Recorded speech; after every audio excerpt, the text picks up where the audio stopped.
Y es muy enriquecedor conocer el Evangelio de Juan, que su principal objetivo es reflejar que Jesús es Dios. Como alguna vez también he dicho, en Jesucristo conocemos al Dios que es y al hombre como debe ser. En Jesucristo conocemos cómo debemos ser nosotros y también cómo es Dios. Si algo, hoy vamos a hablar sobre Juan capítulo 13 del verso 21 al 23. Y yo he titulado esta pequeña reflexión como el deseo de que siempre los principios, cuando nos acercamos a las Escrituras, es para construir principios relevantes a nuestra vida cotidiana. Pero ellos siempre deben prevalecer a las tradiciones. A las tradiciones culturales. Las tradiciones culturales son las que se construyen a lo largo de toda nuestra vida. Y algunas de esas tradiciones traicionan la voluntad de Dios. Existen tradiciones, como dije antes, que traicionan la voluntad de Dios, como es la tradición machista de dominio y maltrato del hombre hacia la mujer.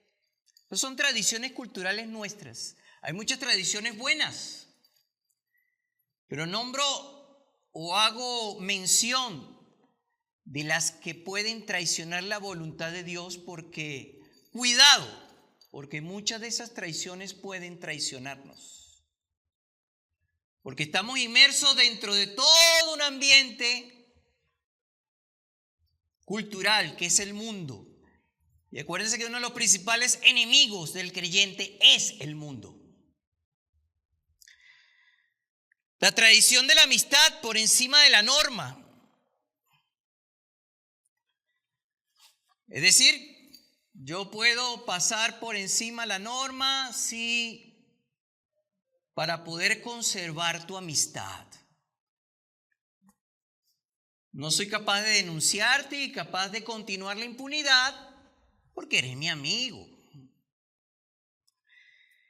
Y eso trae consigo la tradición del nepotismo. O sea, si llego a un puesto de poder, tengo que favorecer a mi familia. Porque la familia es lo primero. No importa que las personas que yo incorpore dentro de esos cargos, gracias a mi postura de poder, no importa que esos familiares no tengan las competencias para ejercer esos cargos, pero tengo que favorecer a mi familia, que es lo que llaman nepotismo. La otra gran tradición muy negativa nuestra es de no rendir cuentas. Nos cuesta la evaluación. Nos cuesta confesar cuáles son nuestras debilidades, precisamente para que nos ayuden a superarlas. Y eso conlleva siempre a un proceso de autoevaluación.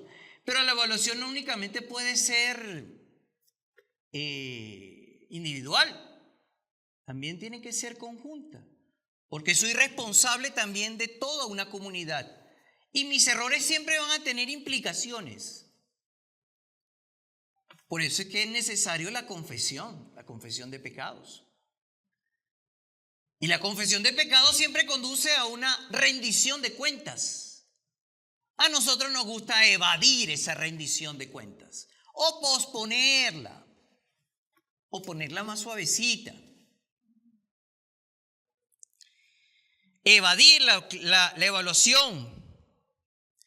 Claro, y si eres mi amigo y eres cercano, bueno, yo también voy a pasar por alto todas esas debilidades que puedan estar trayendo malas consecuencias o malas competencias. Bueno, digo esto porque vamos a leer una gran traición. Y esa gran traición, porque todas estas tradiciones muy negativas, si ustedes analizan la profundidad de estas tradiciones pecaminosas dentro de la cultura venezolana, son todas en el fondo una gran ambición de poder. Ese ejercicio de reflexión lo pueden hacer luego. Porque en el fondo la actitud pecaminosa es de una gran egolatría, donde nos gusta disfrutar del poder.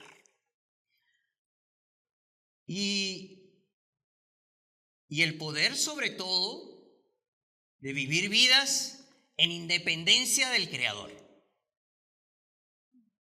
que es el germen o la raíz principal de toda situación pecaminosa. Esta tradición que va a conducir a esta traición que vamos a leer hoy, probablemente no es muy explícita, sino es muy implícita. Pero la vamos a destacar, porque todo este proceso de traición que vamos a leer en Judas es producto de todo un proceso también colectivo. Porque todos somos corresponsables unos de los otros. Vamos a leer entonces el Evangelio de Juan, capítulo 13.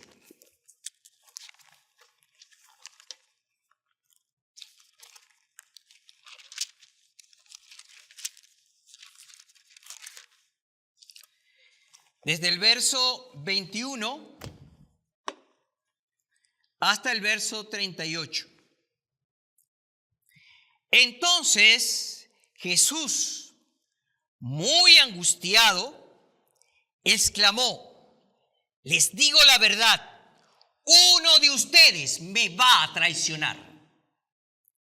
O mejor dicho, uno de ustedes va a traicionarme. Los discípulos se miraron unos a otros sin saber a cuál se refería Jesús.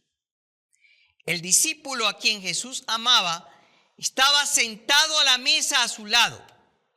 Simón Pedro le hizo señas para que le preguntaran a quién se refería. Entonces ese discípulo se inclinó hacia Jesús y le preguntó: Señor, ¿quién es? Jesús le contestó: es aquel a quien le doy el pan que mojo en el plato. Y después de mojar el pan, se lo dio a Judas, el hijo de Simón Iscariote. Cuando Judas comió el pan, Satanás entró en él. Entonces Jesús le dijo: apresúrate a hacer lo que vas a hacer. Ninguno de los demás que estaban a la mesa entendió lo que Jesús quiso decir. Como Judas era el tesorero del grupo, algunos pensaron que Jesús le estaba diciendo que fuera a pagar la comida o que diera algo de dinero a los pobres. Así que Judas se fue enseguida y se internó en la noche. En cuanto Judas salió del lugar, Jesús dijo: ha llegado el momento para que el Hijo del Hombre entre en su gloria por causa de él. Dios será glorificado, y dado que Dios recibe gloria a causa del Hijo, pronto le dará gloria al Hijo. Mis queridos hijos, voy a estar con ustedes solo un poco más de tiempo. Y como les dije a los líderes judíos, ustedes me buscarán, pero no pueden ir a donde yo voy. Así que ahora les doy un nuevo mandamiento: ámense unos a otros, tal como yo los he amado. Ustedes deben amarse unos a otros. El amor que tengan por otros será la prueba ante el mundo de que son mis discípulos. Simón Pedro le preguntó: Señor, ¿a dónde vas? Y Jesús contestó: ahora no puedes venir conmigo, pero me seguirás después. Pero, ¿por qué no puedo ir ahora, Señor?, le preguntó. Estoy dispuesto a morir por ti. ¿Morir por mí?, le contestó Jesús. Pedro, te digo la verdad, mañana por la mañana, antes de que cante el gallo, negarás 3 veces que me conoces. Gracias, Señor, por tu palabra. Gracias por permitirnos reflexionar sobre ella, por permitirnos escudriñar. Y gracias por tu Santo Espíritu, porque es a través de tu Santo Espíritu que podemos entenderla. Palabra y espíritu van juntas. Danos suficiente sabiduría para poder entenderla, para poder escuchar tu voz, pero danos siempre que seamos oidores activos, oidores atentos, no oidores indiferentes, sino oidores activos para desafiarnos a obedecerte. Finalmente, eso es el principal objetivo para el cual nos acercamos a tu palabra. Podemos entenderla muy bien como una gran expresión literaria, pero entenderla de esa manera es completamente estéril si no nos desafiamos a obedecerte. Te pedimos, Señor, que tu Santo Espíritu nos dé de tu poder, de tu sabiduría, para expresar y actualizar tu palabra en nuestra práctica cotidiana. En el nombre de Cristo Jesús. Amén.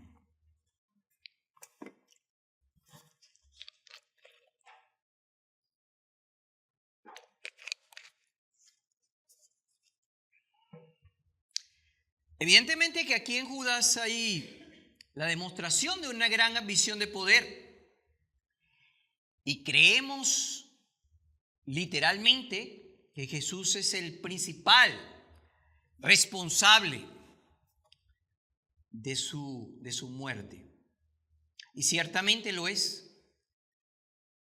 La que acompaña este proceso de traición es un proceso de alta ambición y una ambición de poder. Y una ambición de poder que se viene cocinando. Cuando digo que es parte se viene cocinando, porque es parte de un proceso. Judas tiene que haber establecido muy buenas relaciones con las estructuras de poder del templo. Y ese es un proceso que tiene que haberse hecho con mucha anterioridad. Judas era parecido a esto que utilizan mucho en la inteligencia militar, un encubierto. Pasaba información a las estructuras de poder sobre lo que estaba haciendo Jesús. Y estaba dentro de todo un proceso de negociación. Pero yo me atrevo a pensar también que la tradición judía a la cual él formaba parte y que formaba parte gran parte de sus discípulos, también traicionaba la vocación mesiánica de Jesús. Ahora esa traición fue orquestada por Dios, que es todo soberano y poderoso y que puede transfigurar todas las situaciones negativas en absolutas bendiciones. Porque gracias a esa traición, pues Jesús fue a la cruz. Y gracias a la cruz nosotros estamos hoy leyendo su palabra. Es esa capacidad y ese gran poder que tiene el Señor de poder transmutar, de poder cambiar situaciones negativas en aspectos muy positivos de bendición. Por eso es que debemos siempre recordar que todas las cosas nos ayudan a bien. Que todo lo que acontece en nuestra existencia, Dios puede y está bajo la planificación de su soberanía y transformarlo en bien. Pero no podemos objetar de que hay toda una tradición judía que traicionó a Jesús. Que por supuesto Judas probablemente liderizó esa gran traición. Y es una tradición que se observa a lo largo de todo el relato que hemos venido reflexionando. ¿Se acuerdan o lo más notable es cuando el pueblo recibe a Jesús con esa gran algarabía y esa multitud? Y una vez prediqué sobre eso y decía, bueno, si el Señor le hubiesen puesto las encuestas en ese momento, gana completamente las encuestas. Y si fuera candidato presidencial, hubiese sido presidente en ese momento. Porque tenía toda una multitud a su favor. Y estaba entrando al centro de poder. Y como bien se explicó en otras predicaciones, el grito era Hosana. Hosana es el grito no de alabanza, es un grito de emergencia. Sálvanos, sálvanos de esta esclavitud romana. Es que lo que en el fondo estaban diciendo. Porque veían el mesianismo con una actitud política, única y exclusivamente. Y creían que el Mesías iba a restituir el reinado de David. Se parece mucho a los venezolanos cuando entramos en un proceso nostálgico y recordamos cuando éramos ricos y teníamos mucho petróleo. Ellos tenían también un proceso nostálgico, pero ya con una gran distancia histórica, de volver al reinado de David con mucho poder, que iba a subvertir el proceso y liberarlos completamente de la esclavitud. Y ese Mesías iba a convertir el pueblo de Israel en reyes y señores. Ese no era la voluntad de Dios. Precisamente la voluntad de Dios siempre fue una voluntad misionera hacia todas las naciones. Y eso es lo que lamentablemente mucho del pueblo judío no entendía.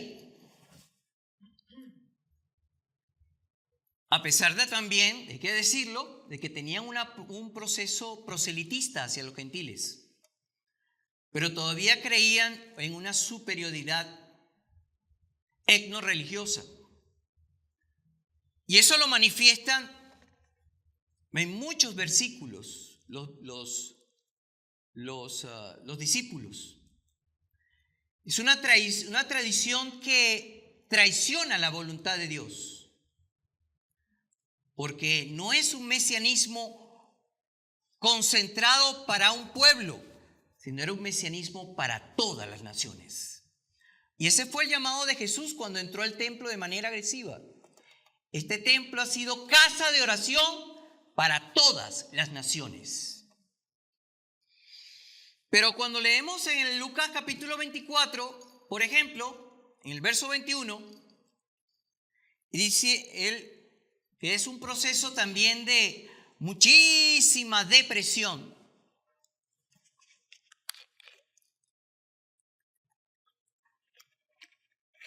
Porque los discípulos ahí se sienten traicionados por el maestro. Porque en el verso 24, en el capítulo 24 de Lucas, verso 21 dice, y nosotros teníamos la esperanza de que fuera el Mesías que había venido a rescatar a Israel. Fíjense la concentración, a rescatar a Israel, a redimir a Israel. Se parece mucho a iglesias cuando solamente se concentran en sí mismas, dentro de las cuatro paredes, y no salen a cumplir labores misioneras en todo el entorno que les rodea. Esa mirada tan concentrada en sí misma no les permite entrar en comunión con toda la comunidad que les rodea y tratar de estructurar programas que impacten positivamente a las personas que le rodean con el Evangelio.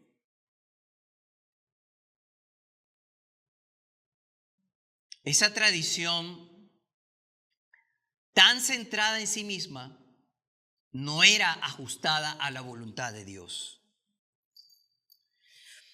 Y es que en verdad, si vemos también Marcos capítulo 9, versos 33, no lo voy a citar, pero ustedes pueden ver en esos versículos, entre el 33 y el 37, la ambición de poder que existía en los discípulos. Ahí prácticamente se están viendo quién va a estar a la derecha y a la izquierda tuya, cuando ya tú estés en la posición alta mesiánica donde ya has conquistado todas las estructuras de poder del pueblo de Israel. Yo quiero estar ahí cerca de ti. Eso es lo que pueden leer en Marcos capítulo 9, versos 33 al 37. Y por eso es que se alegran cuando ven la resurrección. En Hechos capítulo 1, verso 16. Hechos capítulo 1, verso 6. Señor, ahora sí vas a restaurar el reinado de Israel. Otra vez, ambición de poder. Y eso no es nada más porque sea la cultura judía. Esa ambición de poder se ve en todas las manifestaciones históricas del acontecer humano. Precisamente tenemos dos grandes guerras por ambición de poder. Lo que está ocurriendo en la Franja de Gaza y toda la tensión que hay alrededor del Medio Oriente y de Ucrania con Rusia es una manifestación clara de que la ambición de poder continúa latente dentro de la cultura pecaminosa del ser humano.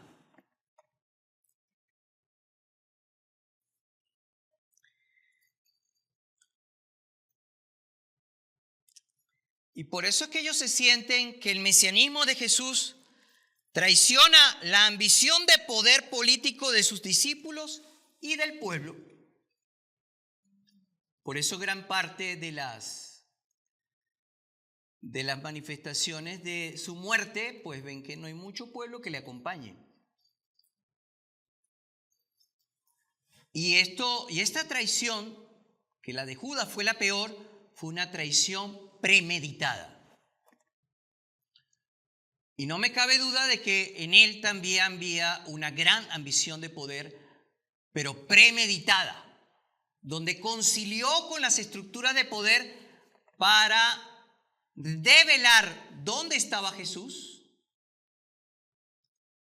y para que entonces las fuerzas represivas del Estado de Israel fueran a apresar a Jesús. Y esa información costó 30 monedas de plata. Que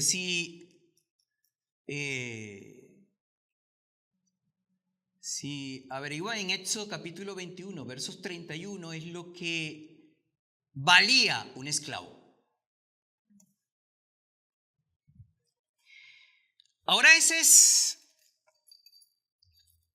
lo que podemos delatar como el contexto en el cual se orquesta esta gran traición a Jesús. Pero aquí otra vez es importante destacar cómo Jesús se comporta delante de esa traición. Y precisamente Jesús hace prevalecer los principios y los propósitos de Dios ante las tradiciones y ambiciones de poder de las personas que le rodeaban. y sobre todo las ambiciones de poder de uno de sus discípulos, de Judas. Y como también se ha dicho en otras prédicas, hemos reflexionado que Judas era parte del cuerpo íntimo de Jesús, de sus 12 discípulos. Y Jesús lo trata como parte de ese cuerpo, tanto que se pueden acordar que en Mateo 10, cuando sale a predicar y expulsan demonios y sanan enfermos, Judas también es protagonista de de esas manifestaciones de poder.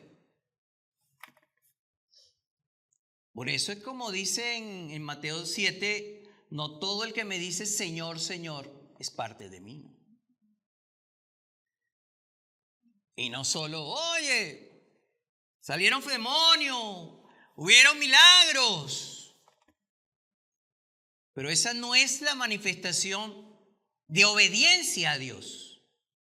Por cierto, eso es una de las otras tradiciones de la cultura evangélica que no es acorde con la voluntad de Dios.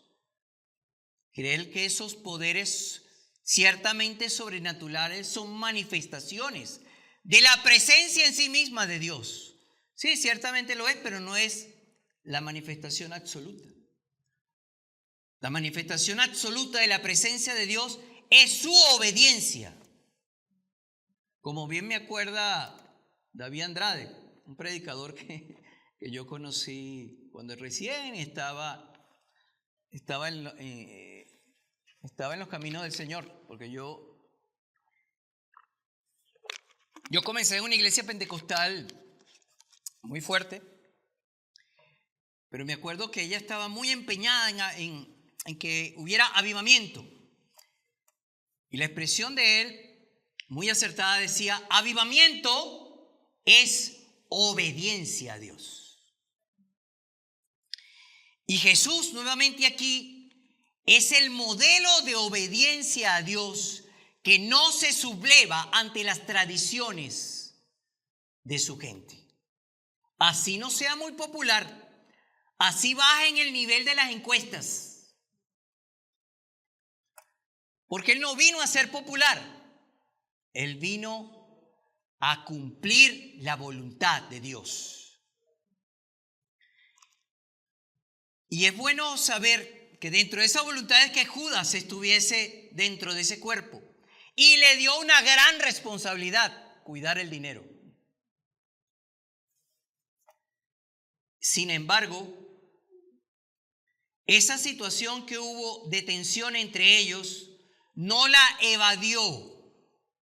Jesús la confrontó. Y la confrontó delante de sus discípulos. Bueno, sus discípulos no entendieron, pero la confrontó con sus discípulos. No la evadió. Jesús enfrenta situaciones difíciles y no las evade. Jesús denunció la traición de Judas delante de sus discípulos.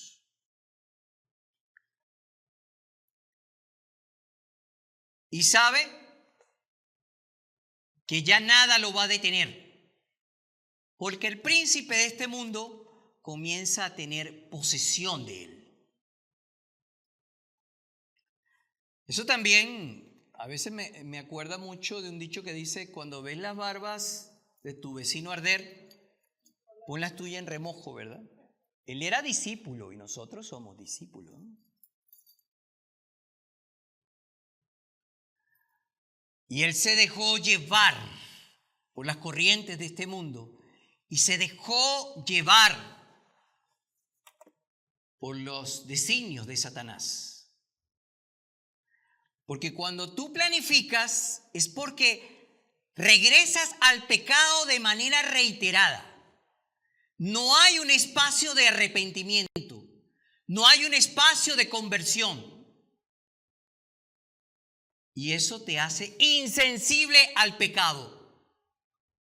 Y al hacerte insensible al pecado, pues eres parte del mundo y parte del plan de Satanás. Ciertamente también Pedro cayó en esa actitud, pero en Pedro hay una gran diferencia y que la han notado otros predicadores. En Judas nunca hubo una actitud de arrepentimiento, pero en Pedro, ante su traición, que no fue una traición planificada, fue más bien una traición emocional de negarlo en un momento, aunque aquí no se habla de ese contexto, pero en Pedro sí hubo después una actitud de arrepentimiento.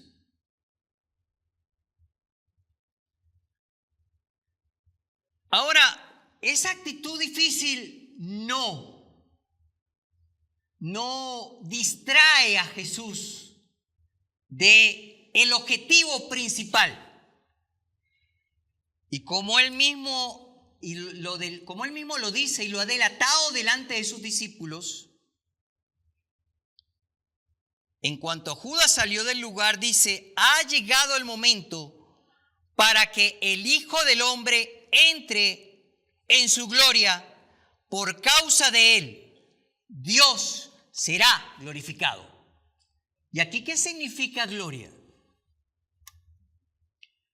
Gloria precisamente es cuando hay una coherencia entre lo que Él está haciendo y el plan de Dios que tiene para con Él.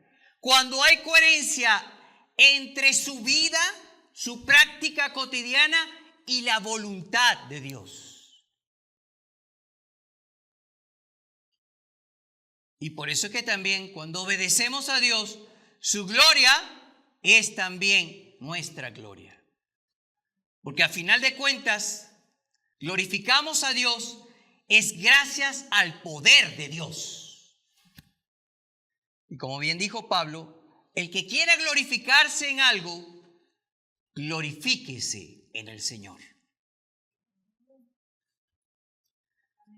Entonces, Jesús glorifica a Dios en medio de la dificultad.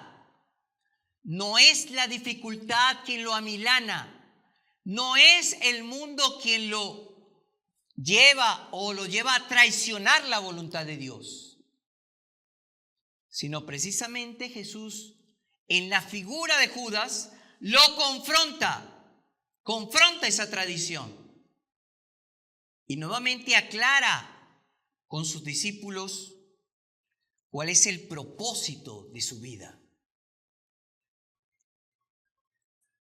Y como dice en el verso 32, y dado que Dios recibe gloria a causa del Hijo, pronto le dará gloria al Hijo. Ya en este momento, ya Él se acercaba muy pronto al propósito principal de su vida, que era la crucifixión. La crucifixión fue un acto de obediencia que glorifica a Dios en su justicia y en su amor. En su justicia, porque no pasa por alto el pecado. La paga del pecado es muerte. Pero Él mismo asume la naturaleza humana y asume la naturaleza humana más modesta, en los lugares más pobres, como hemos resaltado. Hoy nace en un pesebre. Un pesebre era un establo donde había ovejas, donde también debe haber ido ganado bovino. ¿Y usted alguna vez ha entrado dentro de esos pesebres? ¿Huele sabroso? ¿Huele rico? Bueno, la bosta de ganado no huele tan mal, pero no sigue siendo un lugar muy higiénico, como bien lo destacamos ahora. No debe haber sido un lugar muy higiénico donde Jesús nació. Sin embargo, nació en un lugar bien comprometedor. Y toda su vida se condujo para llegar a la cruz del Calvario. Y eso es lo que realmente celebramos en Navidad. Que Él nació con el propósito de hacer la voluntad de Dios para asumir por nosotros la muerte. Y gracias a eso, hermanos, hemos pasado de ser enemigos de Dios en amigos de Dios, en hijos de Dios, en ser parte de la familia de Dios. Y esa sí que es la mayor manifestación de amor, cuando amas a tu enemigo. Éramos enemigos de Dios y Dios se encarna para morir por su enemigo. ¿Ven el gran desafío? Y ese es el gran desafío espiritual que tiene toda la iglesia de Jesucristo. No podemos responder violencia contra violencia. Como decía bien Martin Luther King, el amor es el principal instrumento que convierte un enemigo en amigo.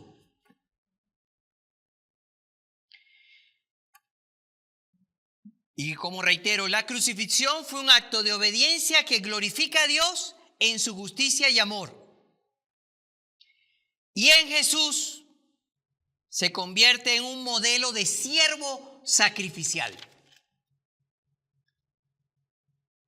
Y ahí está nuevamente nuestro desafío. Jesús dijo, yo no vine aquí para ser servido, sino para servir y dar mi vida en rescate de muchos. Y también dijo en otro momento, el siervo no es mayor que su Señor. Si eso fue lo que hizo el Señor, servir y dar su vida en rescate de muchos, pues el destino de la iglesia no es de otra naturaleza. La única manera de glorificar al Señor es asumir una vocación de servicio también sacrificial, que puede ser expresada en millones de proyectos. Pero si no estamos comprometidos con alguna acción de servicio que impacte positivamente a nuestra comunidad, pues no estamos glorificando al Señor. Porque ese es el gran desafío. Porque después le dice, cuando dice que va a glorificar, les dice cuál es la vocación que tienen como comunidad. ¿Cuál es la vocación? Así que ahora, en el verso 34 dice, así que ahora les doy un nuevo mandamiento. Ámense unos a otros, tal como yo los he amado. Ustedes deben amarse unos a otros. Es un llamado a vivir en comunidad. Y como también hemos dicho, el amor no necesariamente es muy dulce, ¿no? El amor exige sacrificios. Vivir en comunidad exige sacrificios. Yo para venir acá necesito 3 autobuses para llegar acá. Y sé que muchos de ustedes también hacen sacrificios para venir acá. Pero aquí glorificamos a Dios. No únicamente porque cantamos, claro que sí. No únicamente porque escuchamos su palabra, claro que sí. Pero sobre todo porque nos encontramos como discípulos. La iglesia, el encuentro de la iglesia es un encuentro de comunidad. Y también glorificamos a Dios cuando comemos juntos, como lo hicimos el domingo pasado. Porque ese sí es vida en comunidad y la principal manifestación de amarse unos a otros. Yo necesito de ustedes, así como ustedes necesitan de mí.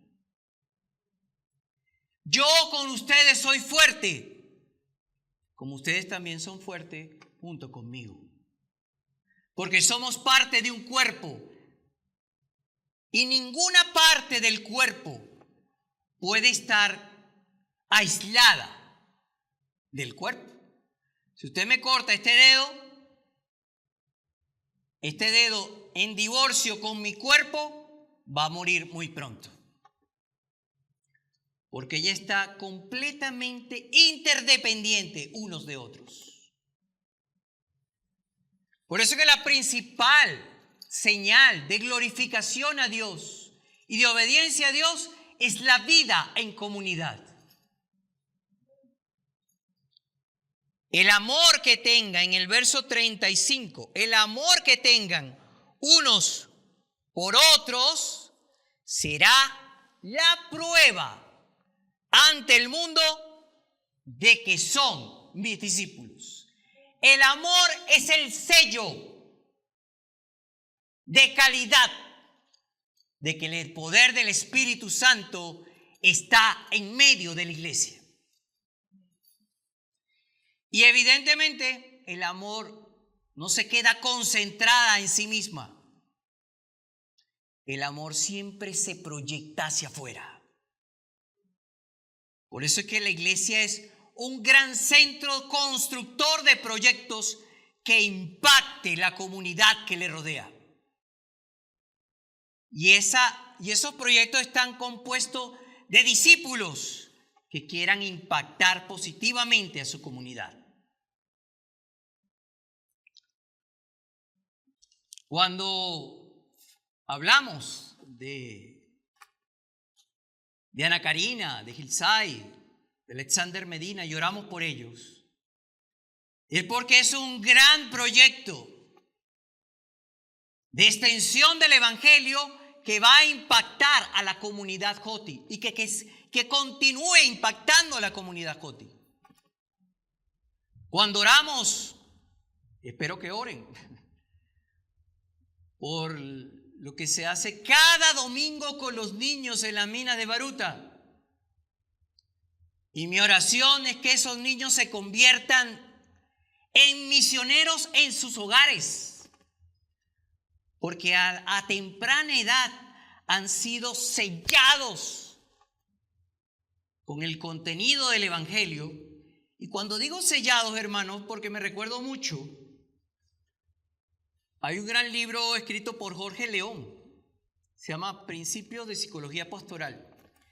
Y él dice que un niño es como un cemento fresco. ¿Qué pasa con un cemento fresco cuando usted pasa? Lo que marca ahí, lo que queda ahí marcado queda para siempre. Pues marcar el Evangelio dentro de la niñez es una marca que va a perdurar cuando sea en vida adulta. De eso estamos seguros. Siempre recuerdo también un muchacho que lamentablemente su familia todo era drogadicta.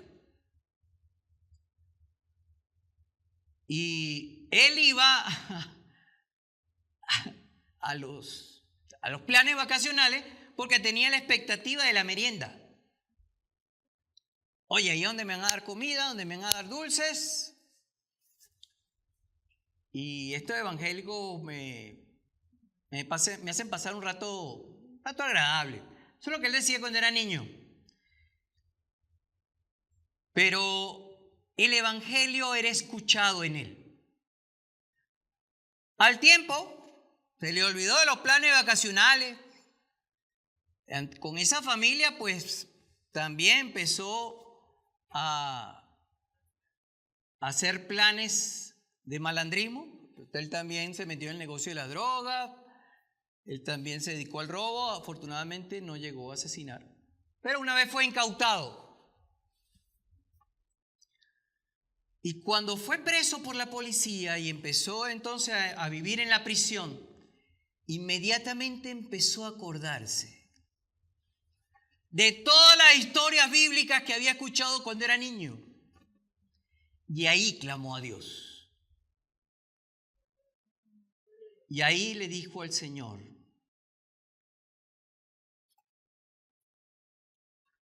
si salgo de esta prisión, yo consagro mi vida a ti. Y así ocurrió.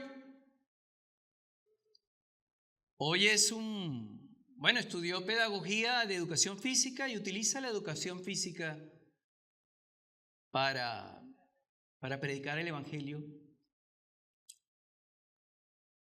a la niñez.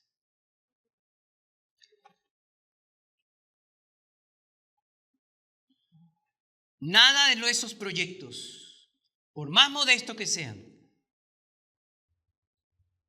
están ajenos a los propósitos de Dios. Si son proyectos de evangelización y proyectos misioneros, el poder de Dios está presente, aunque no veamos sus frutos.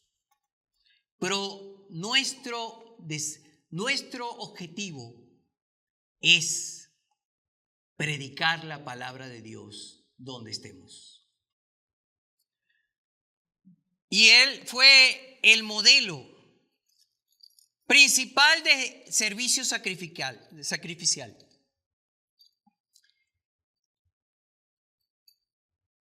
Él fue el principal modelo de amor para sus discípulos. Jesús amó sin egoísmos, sin intereses propios. Jesús amó sacrificialmente, pese al dolor, porque yo me imagino que aquí, cuando empezamos a leer, dice que en el verso 21, Jesús estaba muy angustiado. ¿Cómo lo dicen sus otras versiones? ¿Alguien tiene Reina Valera? En el verso 21. ¿Por qué estaba angustiado? ¿Porque tenía temor a la muerte? No. Estaba conmovido porque uno de sus discípulos lo iban a traicionar. ¿Y eso qué indica? Que amaba a Judas y sentía enorme pesar por él.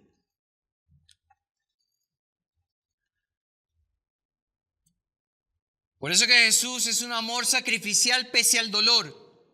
Jesús amó con paciencia. Vaya qué paciencia le tuvo a Judas y vaya qué paciencia le tuvo a Pedro.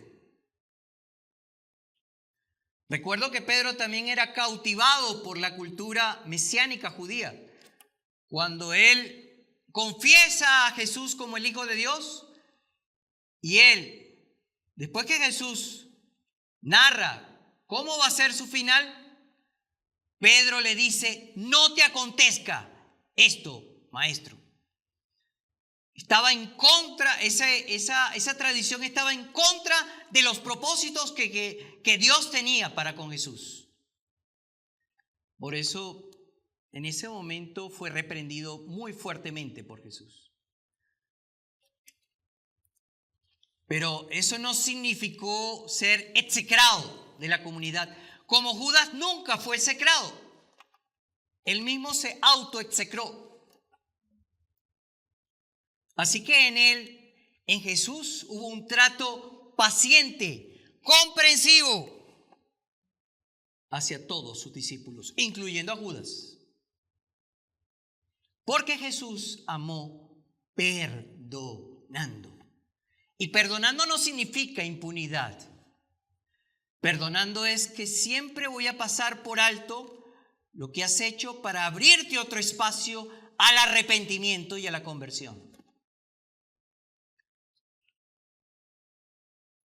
Por eso, y ya para terminar, tomemos entonces bien en cuenta la cultura del amor, la cultura de la paciencia y la comprensión y el perdón. ¿Y eso cómo se provoca en medio de la comunidad? ¿Cómo podemos cultivar paciencia, comprensión y perdón?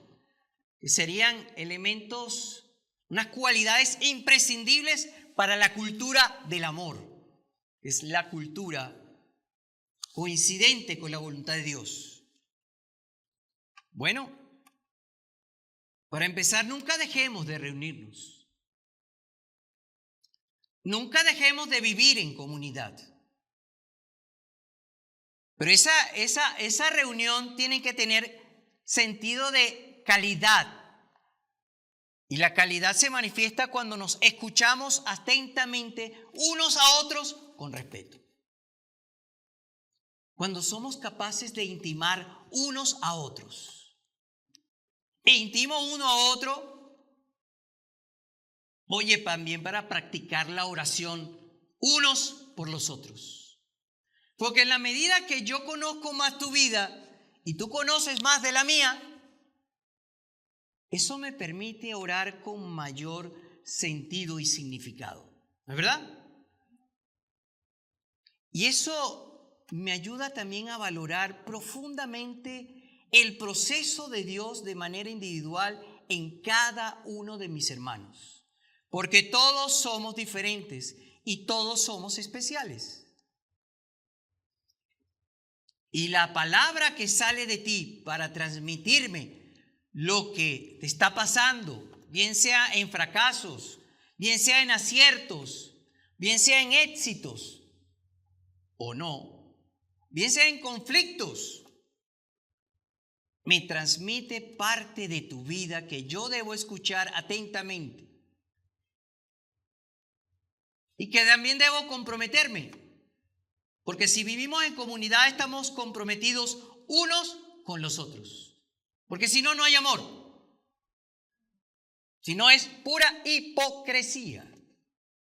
Y así es que nos convertimos en Judas. Porque Judas debe haber hecho un gran teatro, ¿no? El gran teatro cuya obra se titulaba Discípulo de Jesús. Y debemos tener cuidado de que nuestras vidas no se conviertan en un teatro, en pura apariencia, sino que haya una práctica profunda en el valorar el sentido de la comunidad.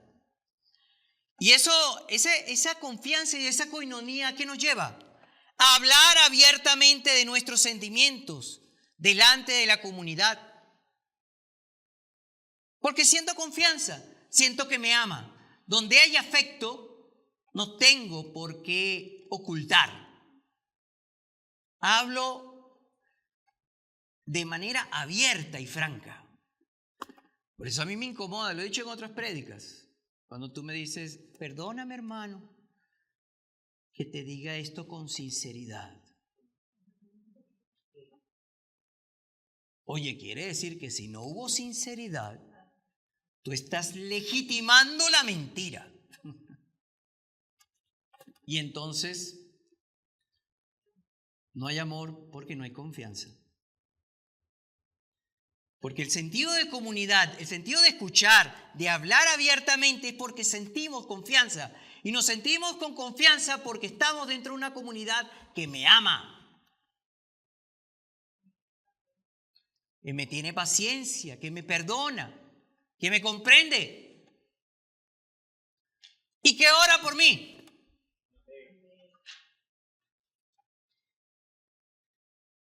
Y hermanos, es porque existe un ambiente de diálogo abierto y especialmente en temas difíciles. Hay algo que aprendí no de un cristiano, sino de un político venezolano, que ya está muerto. Se llama Teodoro Pecop. Él decía, cuando más estamos bravos es cuando más debemos hablar. Cuando más tenemos diferencias, cuando más tenemos conflictos, es cuando más debemos acercarnos. ¿Por qué? Porque nos amamos. Porque somos discípulos de Jesucristo. Porque somos hijos de un mismo Padre. Porque somos parte de una misma familia. Y déjame entonces recordarle Hechos, capítulo 2.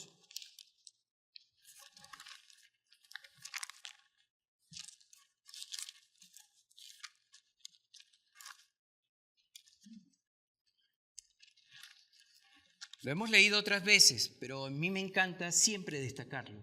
En el verso 46 dice, esa comunidad de discípulos adoraban juntos en el templo cada día. Se reunían en casas para la cena del Señor. Compartían sus comidas. Otra vez está la comida. La comensalidad es, yo lo he dicho otras veces, es un ambiente extremadamente necesario para el diálogo.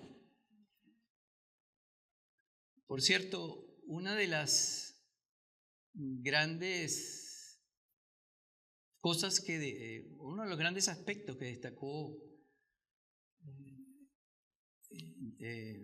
la amiga de Martín que estamos hospedando en nuestra casa y que no es cristiana, pero a ella le encantó la comida del domingo, principalmente porque pudo entrar en diálogo con gente que desconocía y era un diálogo franco, ameno.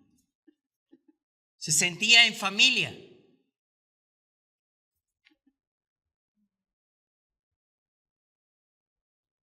Eso es lo que debemos inspirar. Porque compartían sus comidas con gran gozo y generosidad. Todo el tiempo alabando a Dios y disfrutando de la buena voluntad de toda la gente. Y cada día, ahí está el proceso de evangelización, y cada día el Señor agregaba a esa comunidad cristiana los que iban siendo salvos. Gracias, Señor, por tu palabra. Gracias porque ella siempre nos habla de ti. Ahora ayúdanos a crear espacios de obediencia en nuestra vida cotidiana. En el nombre de Cristo Jesús. Amén.